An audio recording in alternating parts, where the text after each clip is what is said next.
প্রিয় কৃষি উদ্যোক্তা ভাইরা, আসসালামু আলাইকুম।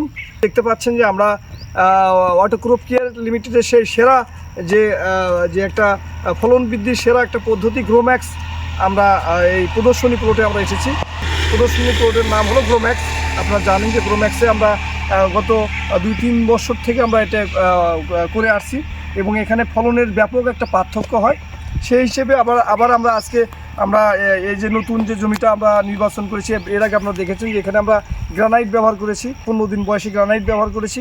এরপরে আমরা দিয়েছি এখানে, আপনারা জানেন যে 21 দিন বয়সে আমরা এখানে ধানের যে খাবারগুলো, তো ফলন বৃদ্ধির জন্য যেটা দরকার, কুমুলাস আমরা এখানে দিয়েছি, কাসকা জিং, এবং পোকার জন্য আমরা দিয়েছি এনফিউজ দানা। আজকে কিন্তু ধানের বয়স এখানে 40 দিন। তো এই 21 দিন পরে আমরা আবার কিন্তু অর্থাৎ স্প্রে দিচ্ছি আর কি, পোকা এবং পাশাপাশি যে পচনের জন্য আমরা স্প্রে দিচ্ছি। তো এখন হলো যে আমরা যে জিনিসগুলো ব্যবহার করতেছি, আপনি আজকে দেখেন। এর আগে আপনারা ভিডিও দেখেছেন যে আমরা কী কী ব্যবহার করেছি, আজকেও আমরা দেখি কী দিচ্ছেন আপনি। এখন দিচ্ছেন হলো ভেঞ্জা, ধরেন আমরা এখানে ভেঞ্জা আপনারা দেখলেন, ভেঞ্জা দেওয়া হলো। এরপরে আমরা দিব হলো এখানে এই 40 দিন বয়সে দিব আমরা ট্রুপার। এখানে আমরা ভেঞ্জা দিলাম 100 গ্রাম, আর আমরা ট্রুপার দিচ্ছি এখানে হলো 50 গ্রাম। হ্যাঁ, আমরা ট্রুপার দিচ্ছি এখানে 50 গ্রাম। দেন ট্রুপার দেন, ওখানে দিয়ে দেন। অর্থাৎ 1 বিঘে জমিতে 3 মেশিনের জন্য, অর্থাৎ 3 মেশিন পানির জন্য আমরা 3 মেশিন পানি করতেছি, আমরা 3টে মেশিন পানি করতেছি।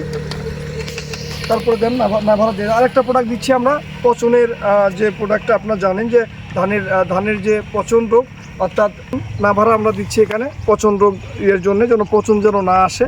অর্থাৎ আমরা জানি যে ধানের যে পচন রোগগুলো হয়, আমরা জানি যে খোল পচা হয়, খোল পড়া হয়, বাদামি দাগ যে রোগগুলো হয়, পাশাপাশি পাতাতে যে ব্লাস্টের যে সিমটম দেখা যায়, এগুলো প্রতিরোধ করার জন্যই কিন্তু সর্বসেরা প্রোডাক্ট হলো কিন্তু আপনার এই নাভারা, আপনারা জানেন। তো আমরা এই প্রোডাক্টগুলো দিচ্ছি। আমরা আজকে এখন একটু জমিটা দেখি যে জমিটা কেমন হয়েছে, ফসলটা কেমন হয়েছে। আমরা এর আগে যে পণ্যগুলো দিয়েছি, আসুদের দিকে আসেন জি।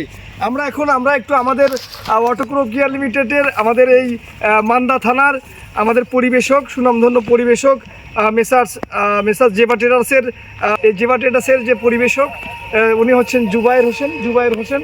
আর জুবাইয়ের কাছ থেকে আমি একটু দুটি কথা শুনি। জুবাইর, কেমন লাগতেছে? অন্য ধানের সাথে তো আলাদা। আপনাকে কেমন লাগতেছে দেখে? ধানের সাথে তো অনেকটাই আলাদা। অনেক ভালো লাগতেছে। হ্যাঁ, অনেক ভালো লাগতেছে। তাতে আমরা কি ফলনের বেশি আশা করতে পারি? বিঘা হারে ফলন 5-7 গুণ বেশি হবে। মাশাআল্লাহ।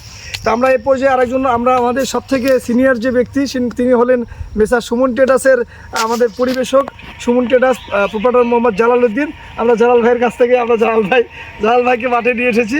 জালাল ভাই, যদি আমাদের এই প্রদর্শনী ফসল থেকে কেমন লাগতেছে আপনাকে? না, মোটামুটি ভালো। তারপরে আমি কৃষকের মুখে শুনতে চাই, সরাসরি ডাইরেক্ট কৃষক। মানে আপনি চাচ্ছেন যে আমাদের যেটা আমরা ব্যবহার করলাম যে সবচাইতে ভালো প্রোডাক্ট, কমলাস, কাসকা, নাভারা, ভেঞ্জা যে প্রোডাক্টটা ব্যবহার করলাম, যে কৃষকের কথা বলবে। আমি কথা বললে কথাটা হচ্ছে অন্যরকম হবে, আর কৃষক যখন বলবে সরাসরি ডাইরেক্ট না এটা কোয়ালিটি, তখন সেটা মাঠে ভালো লাগবে আর কি। তো আমাদের সেই উদ্যোক্তা ভাই, আমাদের সেই উদ্যোক্তা যে যার জমিতে আমরা এই প্রদর্শনীটা করেছি আমরা গ্রোম্যাক্সের, সেই হারুনুর রশিদ ভাইয়ের সাথে আমরা একটু কথা শুনি। কেমন লাগতেছে আপনার ফসল? না, আগের চেয়ে ভালো। এটা জোরে বলেন, কেমন? ভালো, আগে যেইগুলো তুলনামূলক অনেক ভালো নাকি? ভালো। হ্যাঁ, ভালো, তাই তো। আমরা কেমন ভালো একটু দেখি মাসুদ। আমরা ফসল নিঃসন্দেহে অনেক সুন্দর হয়েছে। মূলত ধান ফসলে আমি বলেছি আপনাদের যে ধানের বয়স যখন 30 দিন বা 30-35 দিন হবে, এই সময় টেলারিং অর্থাৎ কার্যকরী কুশি যত বেশি হবে, জার যত বেশি হবে, এবং তারপর থেকে যে পোকা বা ছত্রাক বা পচনের যে সমাধানটা যে সঠিকভাবে ব্যবহার করতে পারবে, সে কিন্তু ভালো ফলন পাবে। তো এখানে আমরা সেই পদ্ধতিটাই অব্যাহত রাখছি, এবং আমরা সব সময় ভালো পণ্য ব্যবহার করছি। শেষ পর্যায়ে আর রেজাল্ট কেমন হয়, ফলন কেমন হয়, আপনাদের আমরা ভিডিওর মাধ্যমে দেখাবো, এবং আমরা এখানে ভালো ফলন হবে এটা আশা করছি আর কি। হ্যাঁ।